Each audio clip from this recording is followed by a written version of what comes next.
Bonjour à tous et bienvenue sur yakakak.fr pour un nouvel épisode de Yak Series consacré aujourd'hui à Motion 5 d'Apple.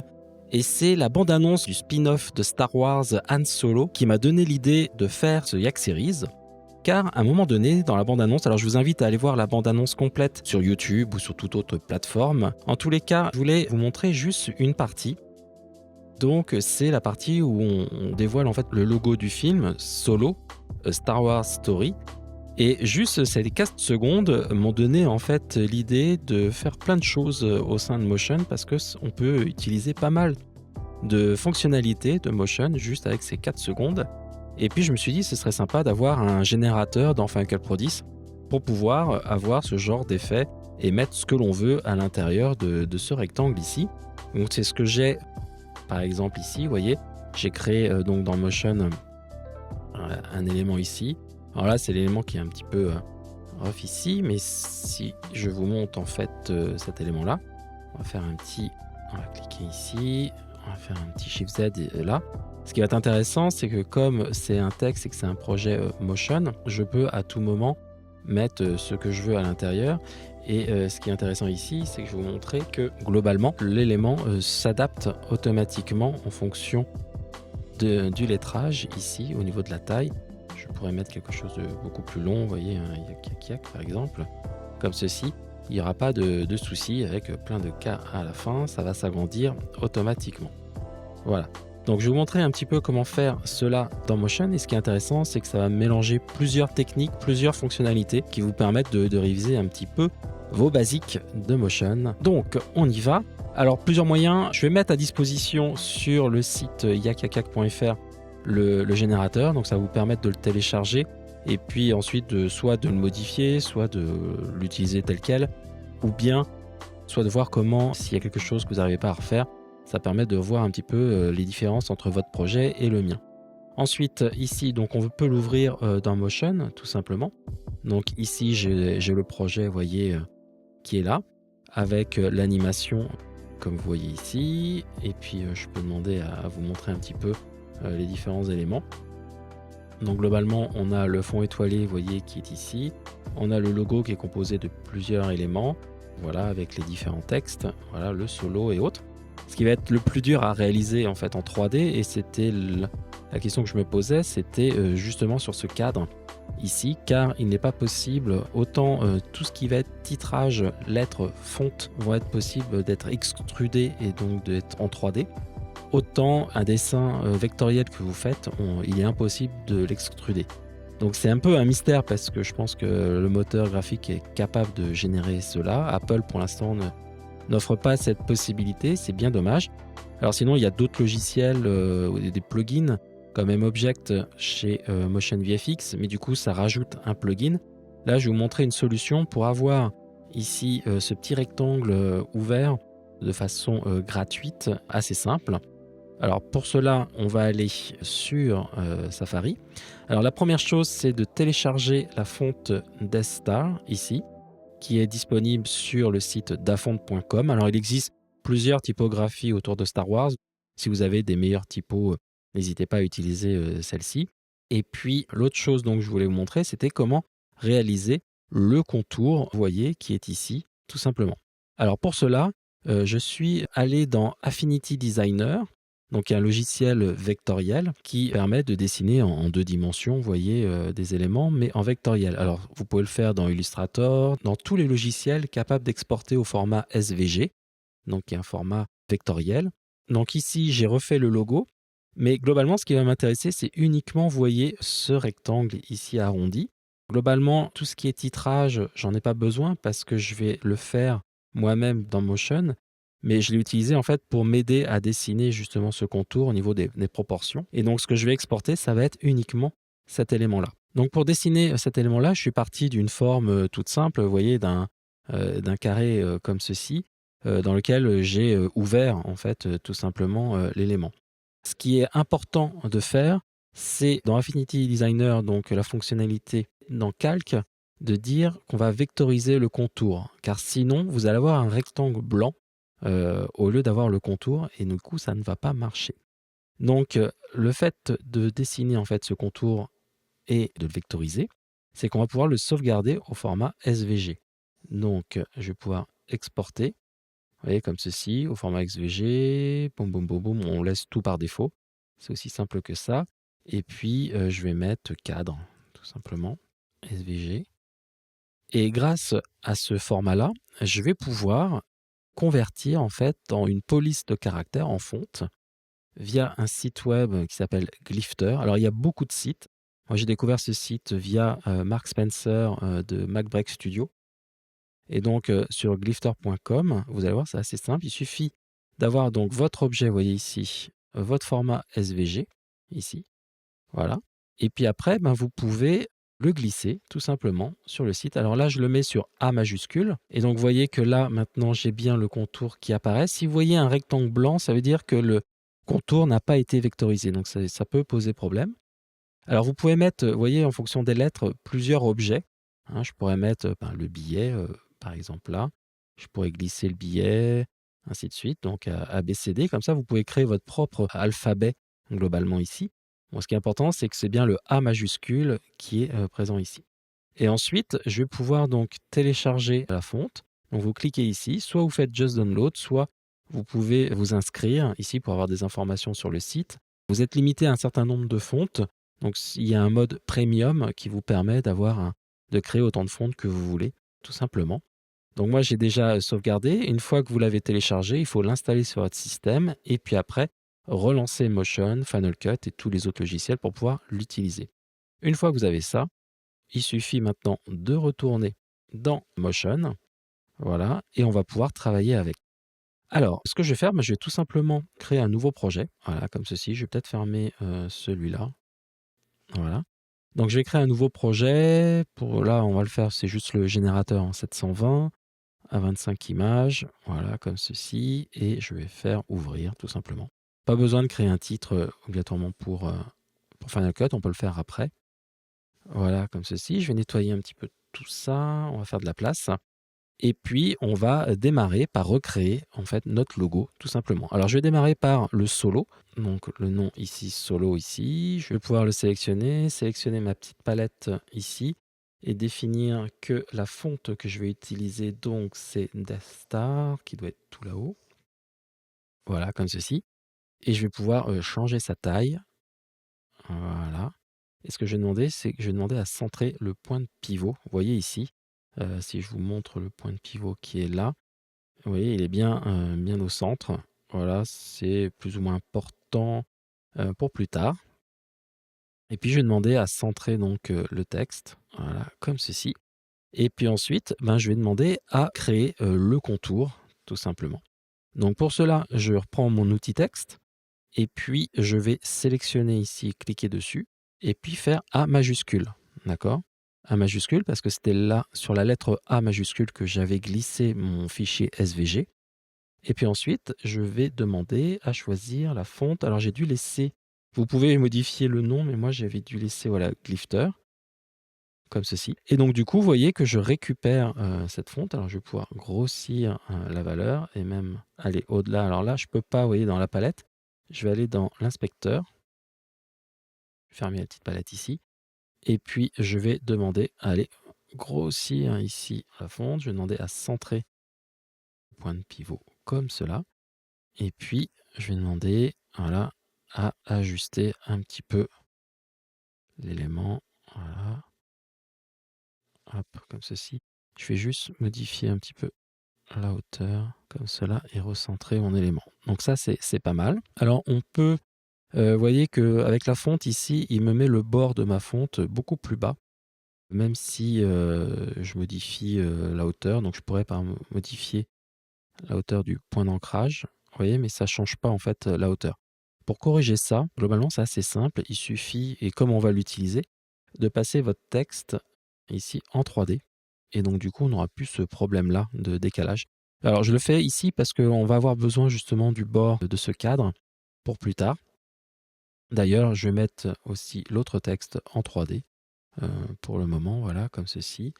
Et puis, on va demander à le bouger un petit peu. Je vais le recentrer comme ceci. Voilà. Donc, on a déjà le solo, le contour. On va rajouter l'autre texte qui est un Star Wars. Alors, vous voyez, mes A majuscules, je suis resté sur la fonte Glyphter. Donc, et là, je vais demander à ce que ce soit la fonte Star Wars. Donc, Death Star. OK, comme ceci. Et je vais le positionner tout simplement là, à la main, vite fait. On va le faire un petit peu mieux plus tard. Là, je recrée juste un petit peu tous mes éléments. Je vais appuyer sur A pour la fonte ici, alors que c'est une fonte un peu plus fine. Je vais mettre, on va mettre Goldie Hot Style ici et je vais réduire un petit peu la taille. Voilà, je vais pouvoir sélectionner ça, la mettre là rapidement. Et puis, il me faut donc une autre qui va être Story. Voilà, pareil, je vais la mettre à 30. Et je vais la mettre de l'autre côté. Voilà. À ce que ce soit centré. Voilà, comme ceci. Et puis là aussi, on va être centré. OK. Donc là, j'ai mon logo qui est à peu près positionné. La première chose qui va être importante, c'est au niveau du classement. Moi, j'aime bien classer tous mes éléments. Donc, par exemple, vous voyez, Story, je vais le mettre tout en bas. Solo, je vais le mettre ici. Le A qui est là, c'est le cadre. Donc, je vais l'appeler, par exemple, cadre, tout simplement. Voilà. Et puis, je vais mettre Star Wars Story, comme ceci. Et les trois là, je vais les grouper ensemble pour que ça fasse une seule phrase. Alors pourquoi je les ai découpés en 3 phrases? Alors déjà, ils n'ont pas la même fonte. Et puis ensuite, je vais désactiver, vous allez voir. Donc je vais grouper ça. Parce que quand vous publiez pour Final Cut Pro 10, tous les textes sont modifiables. Et ce que je voudrais modifier, moi, c'est soit le solo ici, donc le nom, et puis ici le Star Wars aussi, si on veut mettre autre chose. Mais je veux qu'en fait le monteur ne puisse pas modifier story. Donc on met n'importe quelle histoire, mais que ça reste. Donc on va pouvoir ici, en sélectionnant par exemple le petit A, alors d'ailleurs je me suis trompé, voilà, c'est A, c'est celui-ci. C'est pour ça qu'il faut bien renommer ces éléments. Voilà. Et lui, c'est celui-là qui est le cadre. OK. Donc, je sélectionne le petit A ici et je vais demander, alors si j'agrandis un petit peu le panneau, vous voyez, modifiable dans FCP, donc dans format, vous pouvez décocher, comme ça le monteur ne pourra pas modifier ces textes-là. Donc, il ne pourra pas modifier E ni Story et il va modifier uniquement Solo et Star Wars automatiquement. OK, donc ça c'est bon. Et puis le groupe, je vais l'appeler Star Wars Story. N'hésitez pas à nommer, moi je fais ça, ça permet de vous retrouver plus facilement, vous voyez, après. Alors, on a pratiquement tout qui est en place. Après, on va ajuster les tailles et autres. Ce qui va être important, avant de passer sur l'animation, la 3D et autres, c'est de voir au niveau des modifications que le monteur va vouloir faire. Et par exemple, si je mets un texte beaucoup plus long que 4 lettres, que solo, comment va réagir ici mon élément? Donc ce que je veux, c'est que mon cadre, ici, s'agrandisse en même temps que le nom qui est ici. Alors on peut faire ça automatiquement grâce à un comportement. On va demander au cadre d'être lié à la taille, à la largeur en fait de mon texte solo ici. Donc ça c'est très pratique. Dans bibliothèque, je vais aller dans comportement, dans animation paramètres, voilà, et je vais prendre le comportement qui s'appelle lié. Et ce qui est très très bien, c'est que vous l'appliquez donc sur le cadre. Vous dites que le cadre va regarder la taille de mon texte. Donc, dans l'inspecteur, vous voyez ici, j'ai mon comportement. Et vous dites, ben voilà, je vais mettre mon texte comme source. Voilà. Et puis au niveau des paramètres, ben, je vais modifier donc la taille, l'échelle en, en X de mon cadre. D'accord. Et la source, ça va être la largeur, taille, largeur de mon texte. OK.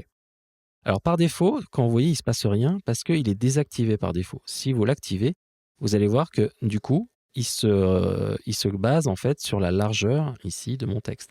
Sauf que vous voyez, par défaut, c'est pas terrible. Heureusement, dans le comportement lié, on a la possibilité, vous voyez, d'avoir un petit décalage d'offset ici avec l'échelle. Et on va pouvoir, par exemple, dire, ben, je voudrais agrandir un petit peu, vous voyez, la taille par défaut. Et ensuite, maintenant, il va prendre cette valeur d'offset. Et si je mets n'importe quel autre texte à la place, par exemple, si je tape Toto derrière, vous voyez que ça va suivre automatiquement maintenant. Donc ça, la première étape, c'est déjà pas mal, parce qu'on va avoir l'agrandissement qui se fait. Sauf que, bien sûr, vous voyez qu'en dessous, ça ne suit pas. Vous voyez, la phrase Star Wars Story ne suit pas. Donc on va faire la même chose, c'est qu'on va demander à cet élément en bas de suivre automatiquement la taille en fait de notre cadre. Donc je vais pouvoir ici revenir sur cet élément-là. On va sélectionner notre groupe, ici, Star Wars Story, et on va dire, je voudrais que cet élément-là change en fonction de l'élément qui est au-dessus en fait, du cadre. Alors cette fois-ci, au lieu de regarder solo, je vais demander à regarder le cadre. Donc je vais faire exactement la même chose, c'est-à-dire que je vais aller dans Comportement, Paramètres, Lier, je vais le glisser sur le groupe, comme ceci. Je vais demander à ce comportement dans l'inspecteur donc de regarder la taille du cadre, d'accord?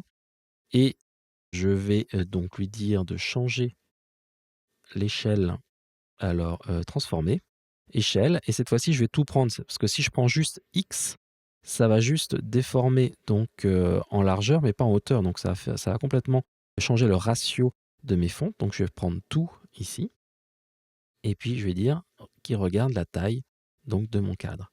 Et donc du coup maintenant vous allez voir que si je change, alors solo, donc vous voyez c'est en cascade, donc la taille va définir de mon solo ici, de mon texte, va définir la taille du cadre, et la taille du cadre va définir la taille de la phrase qui est en dessous. Donc maintenant si je rajoute par exemple Toto, alors oui, oui, c'est ça, c'est que par défaut il n'est pas actif, je m'emballe. Donc je vais pouvoir ici l'activer, et bien sûr par défaut vous voyez qu'il y a un problème, c'est que cette fois-ci il est trop grand, parce qu'il prend la taille de mon élément ici. Alors il y a deux choses.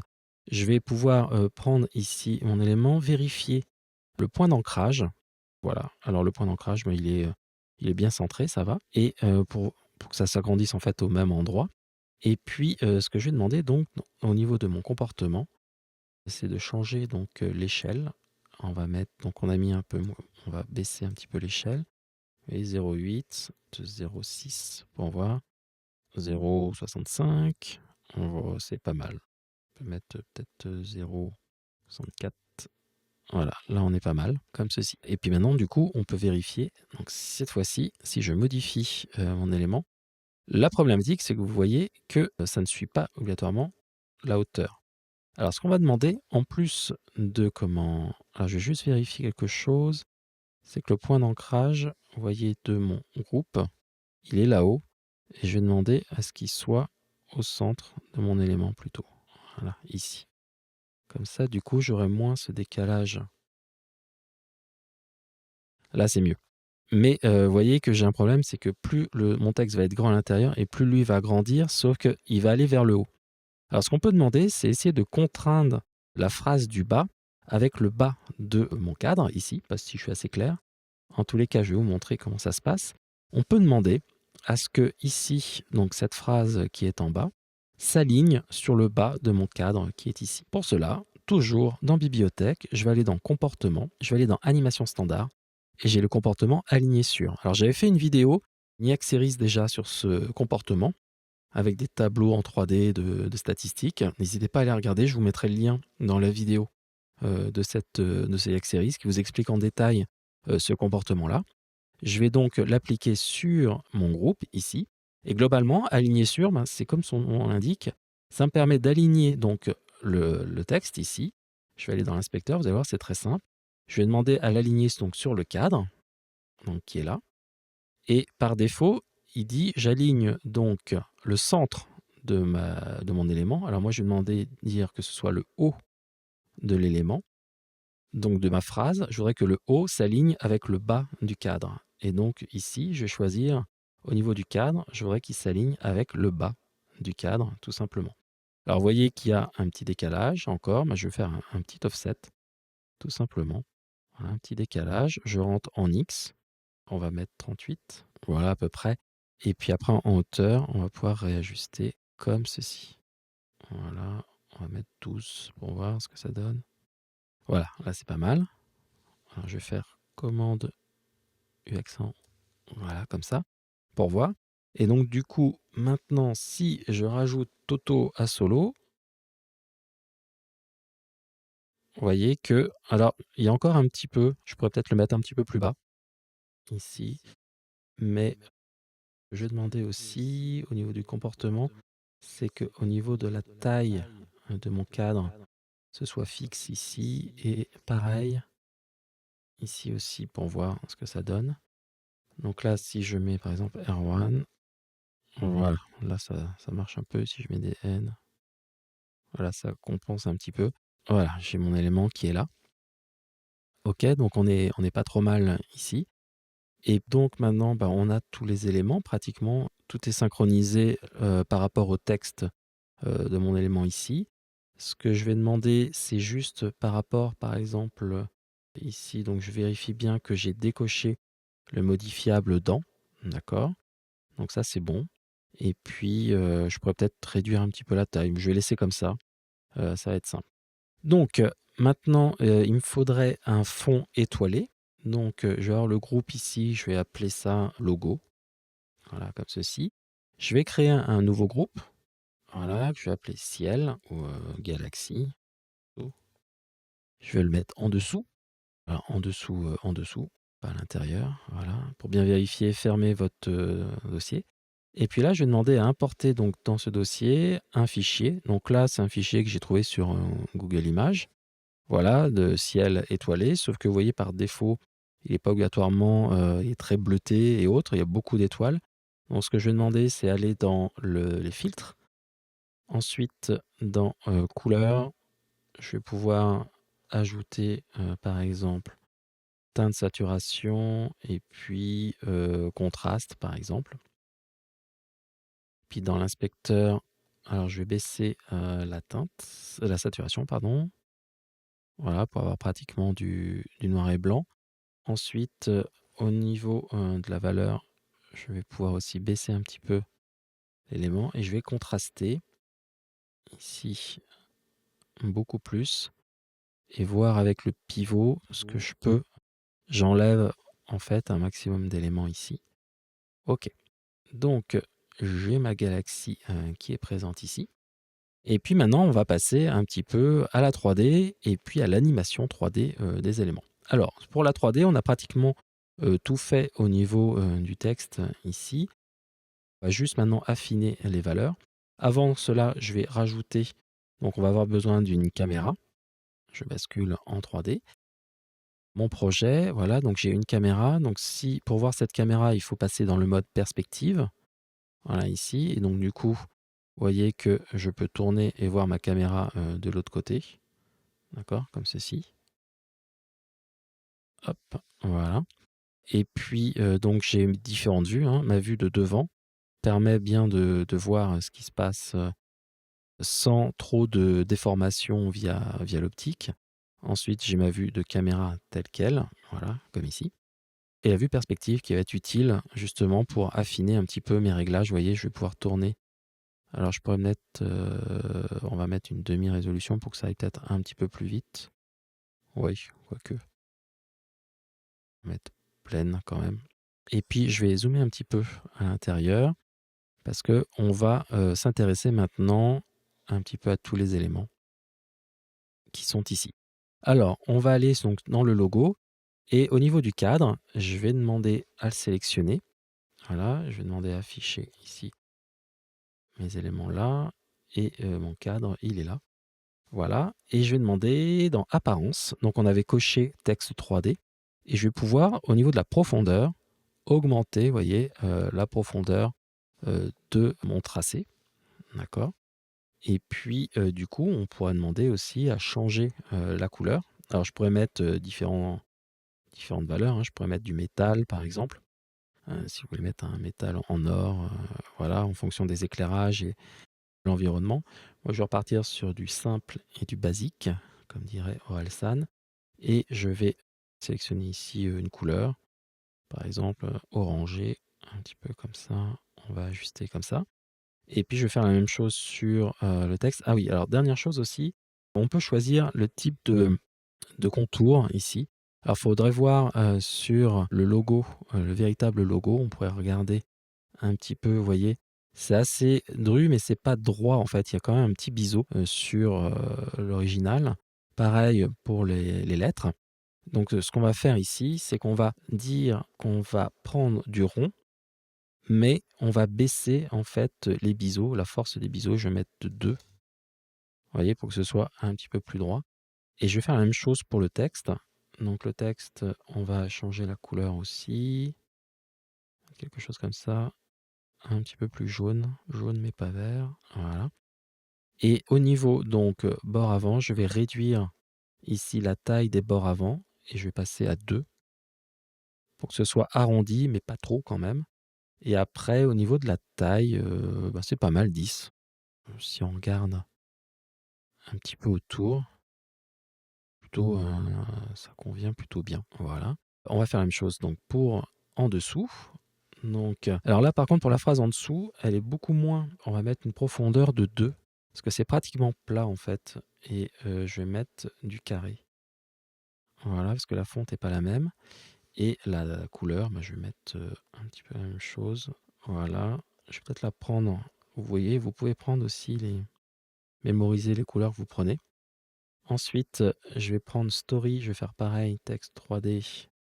Et je vais mettre 2 et carré. Comme ceci. Et la couleur, on va reprendre la même. Et il me reste le Star Wars. Où lui, pareil, je vais le mettre donc en 3D.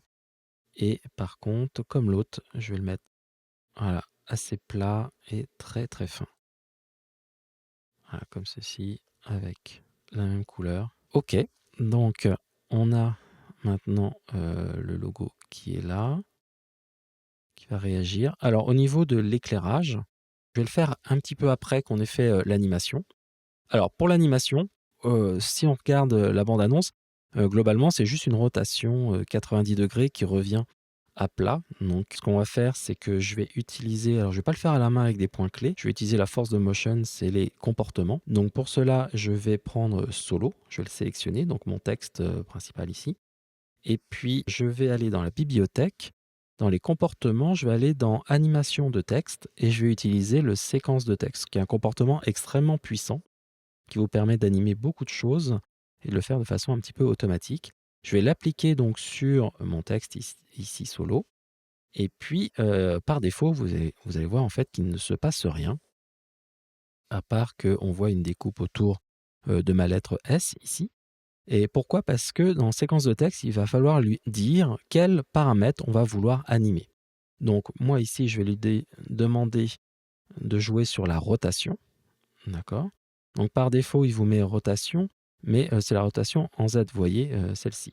Donc nous, ce qu'on veut, c'est la rotation en Y. Donc on ouvre ici le petit triangle et on va jouer le paramètre, donc ce paramètre qui est ici, vous voyez, comme cela. Donc on va pouvoir modifier ce paramètre-là.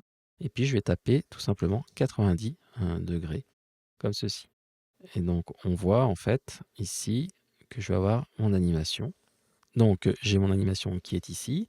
Au niveau donc des réglages, on dit qu'on part de 90 pour arriver donc à 0. Et ce qui est important de voir, c'est que vous voyez que toutes les lettres ne partent pas en même temps. C'est-à-dire qu'il démarre par la première lettre.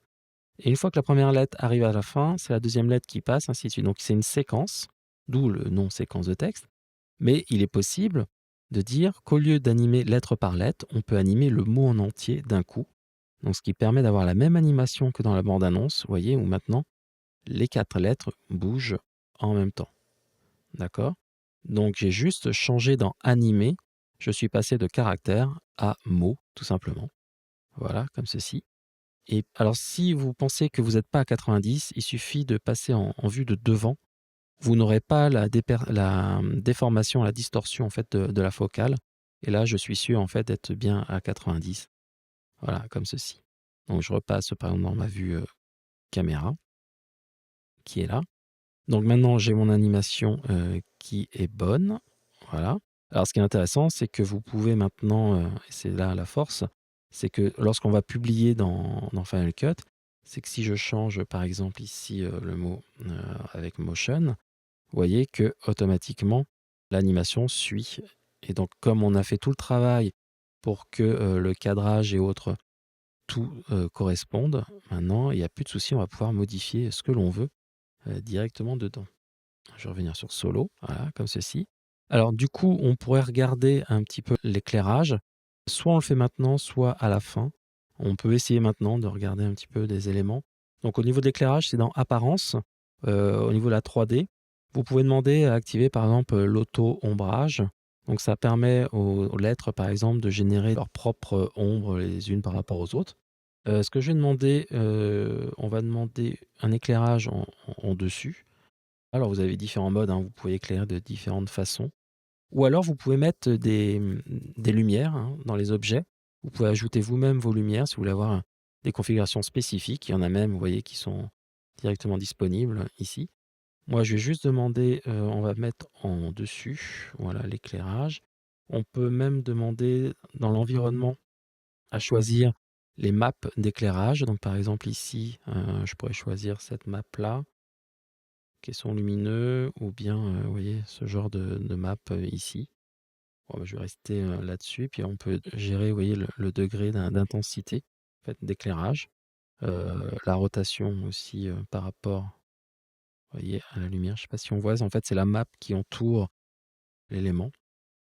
Voilà, bon, je vais revenir sur peut-être quelque chose de plus simple, comme ceci. Donc bref, vous pouvez jouer un petit peu sur tous les paramètres, voilà, comme cela. Et puis, je vais faire la même chose pour les autres textes. Donc, par exemple, ici, je vais demander au A d'avoir l'éclairage au-dessus. Voilà, le Star Wars aussi.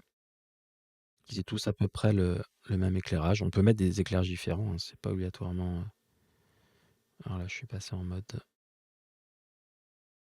Donc, au-dessus. Et puis, sur le cadre aussi, je vais demander à avoir l'éclairage au-dessus. Voilà, comme ceci. Par rapport au logo, final, il y avait, en fait, le logo est un petit peu de biais. Donc, ce que je vais faire, c'est que je vais sélectionner ici, mon logo, et dans les propriétés, un paramètre que j'utilise jamais, sauf, voilà, pour ce cas, présent ici, qui va être très pratique, c'est le déformer, et je vais pouvoir, déformer, en fait, c'est comme si vous faisiez un effet italique. Je vais pouvoir déformer de 9 degrés, vous voyez, mon élément, et du coup, je vais avoir maintenant la bonne interpolation, vous voyez, comme ceci. Donc maintenant, on va pouvoir animer l'ensemble. Alors on a 2 choix, soit on anime la caméra, soit on anime, le logo. Ce que je vais faire ici, moi je vais animer le logo. Ça va être beaucoup plus simple pour la gestion en fait, du mouvement. Vous voyez autour, parce qu'il faut, vraiment être, à l'intérieur du haut au départ. Donc, je vais partir, comme ça.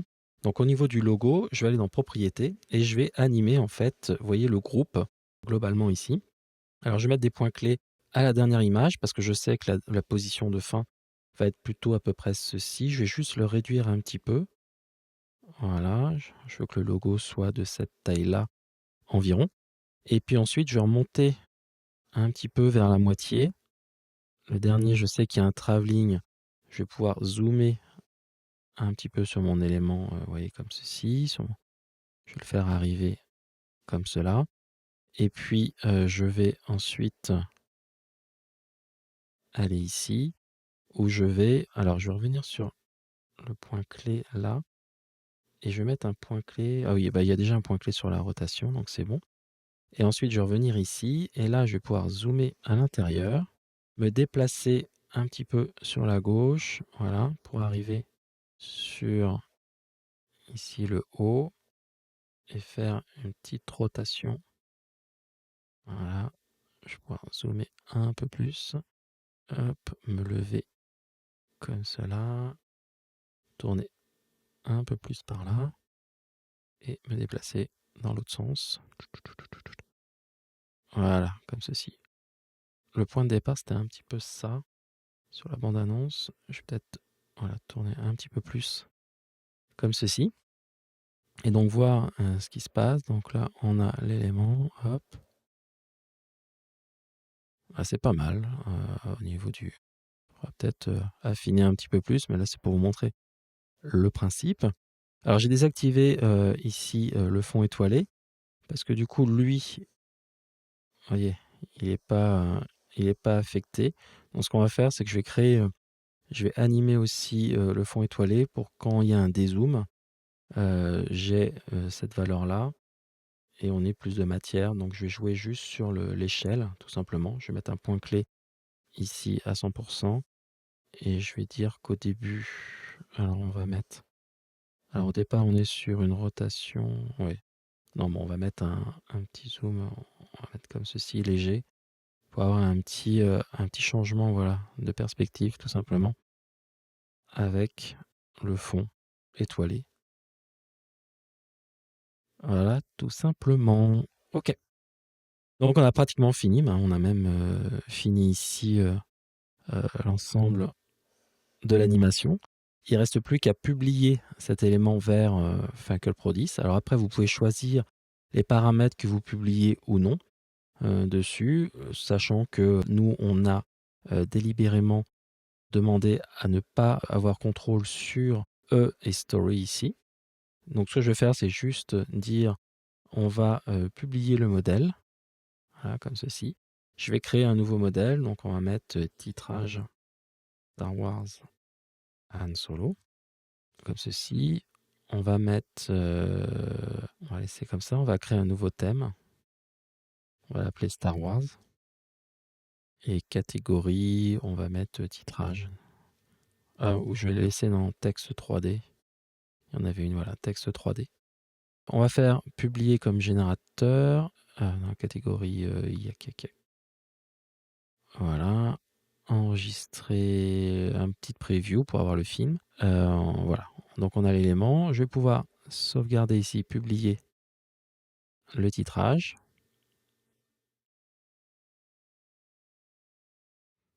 Donc pour savoir combien de temps il reste, il suffit de cliquer sur le petit compteur en bas à droite. Voilà, là, il est en train d'écrire, c'est le petit preview qu'il est en train d'exporter. Voilà, comme cela. Le partage est réussi. Je peux retourner dans Final Cut. Je vais enlever l'ancien et je vais pouvoir, ici dans Yak Yak Yak, je retrouve maintenant mon élément, que je vais pouvoir, mon générateur, que je vais pouvoir sélectionner ici. Et je retrouve maintenant le logo avec la possibilité de sélectionner mes éléments. Donc, par exemple, ici, je vais pouvoir modifier et mettre, alors je pourrais mettre par exemple Star Yak à la place de Star Wars et puis après modifier par exemple le texte ici. Une des choses que j'ai pas faites, c'est demander à ce que le monteur ne puisse pas modifier ici le paramètre, la lettre, en fait, le cadrage. Donc, ce que je peux faire, alors c'est soit demander à réouvrir dans Motion, voilà. Donc, je sélectionne mon cadre ici, je vérifie bien dans le texte, voilà, format. Je demande à ce que je ne puisse pas modifier.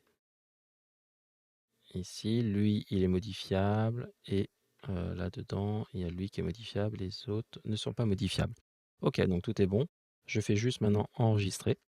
Motion va recalculer une petite vignette, vous voyez, au niveau de l'écriture. Donc, c'est juste pour la vignette dans le chutier de Final Pro 10.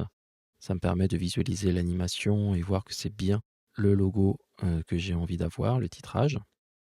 Donc, on attend que ça se termine de calculer. Je pourrais même aller tout de suite.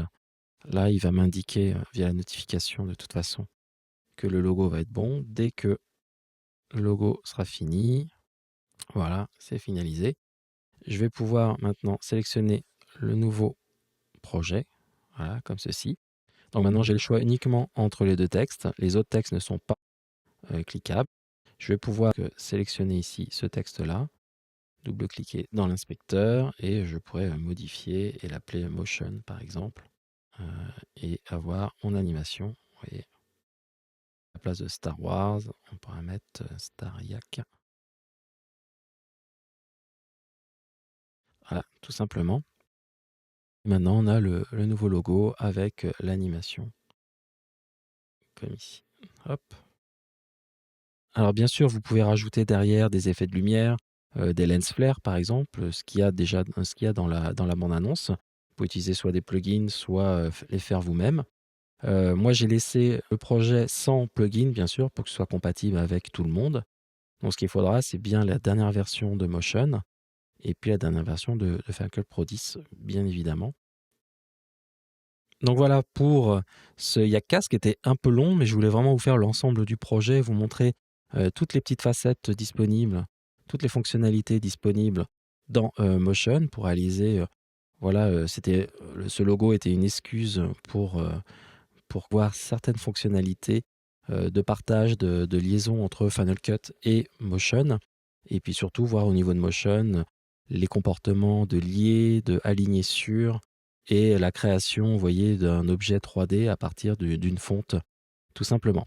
Donc merci beaucoup. Si vous voulez voir plus de tutoriels sur Motion et sur Final Cut, n'hésitez pas à vous abonner sur la chaîne yakakak.fr sur YouTube, sur Facebook, sur Twitter, et puis bien sûr sur le site yakakak.fr où vous retrouvez tous les articles et où vous retrouverez le projet de Motion pour avoir dans Final Cut Pro 10 ce projet directement chez vous. Voilà.